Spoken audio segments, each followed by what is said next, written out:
Mapagpalang araw po sa ating lahat. Ako nga po pala si Angela Jan Agner at welcome po sa aking Day 53 Daily Devotion ni Pastor Russell Ocampo.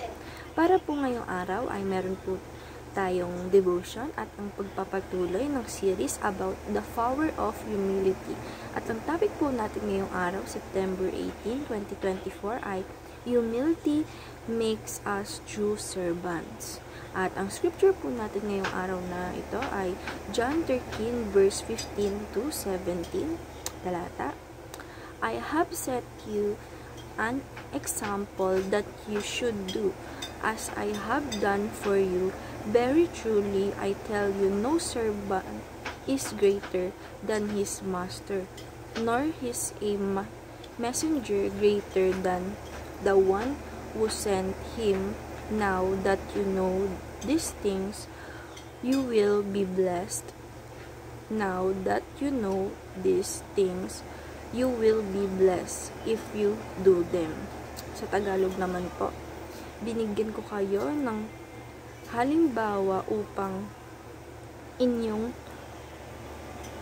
tularan, pakatandaan ninyo ang alipin ay hindi nakakahigit sa kanyang Panginoon ni ang sinugo kaysa sa nagsugo sa kanya. Ngayon, alam na ninyo ito.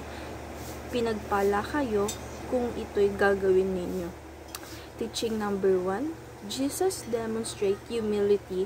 Sabi po dito na ating Panginoong Diyos po ay nagpakita ng humility or parang tinuruan tayo na magpakumbaba dahil ang ating Panginoong Diyos po ay hindi niya itinuring na isa siyang Diyos, kundi tinuring niya ang sarili niya na tao at pinaglingkuran ang kanyang disipulo. At tayo ganyan binaba yung sarili natin para sa ating lahat.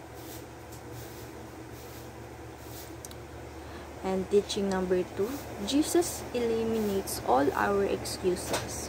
Sabi po dito ng ating Panginoong Diyos po ay ineliminate or inilis niya po yung lahat ng mga excuses dahil yan ay hindi po iyan kailangan sa pagiging meron kang humility dahil ang ating Panginoong Diyos po ay walang excuses na sinabi sa paraan na pinaglingkuran niya tayo. Kaya tayo po ay walang karapatan na magsabi ng mga excuses para paglingkuran ang iba.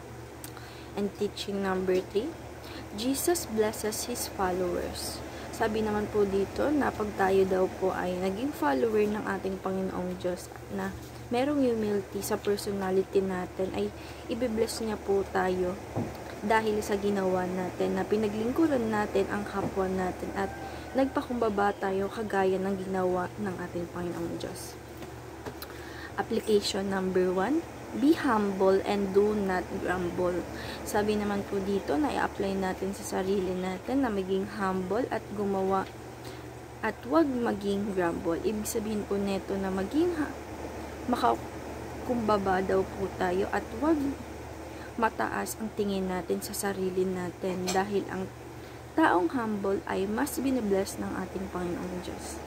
Application number 2, be a follower without making excuses. Sabi naman po dito na maging follower daw po tayo ng ating Panginoong Diyos without making excuses. Ibig sabihin po neto na sundan o gawin po natin yung mga ginagawa ng ating Panginoong Diyos na maging humble at makakumbaba at naglilingkod sa iba na walang kahit anong excuses ang nasasabi natin kapag tayo ay naging follower niya.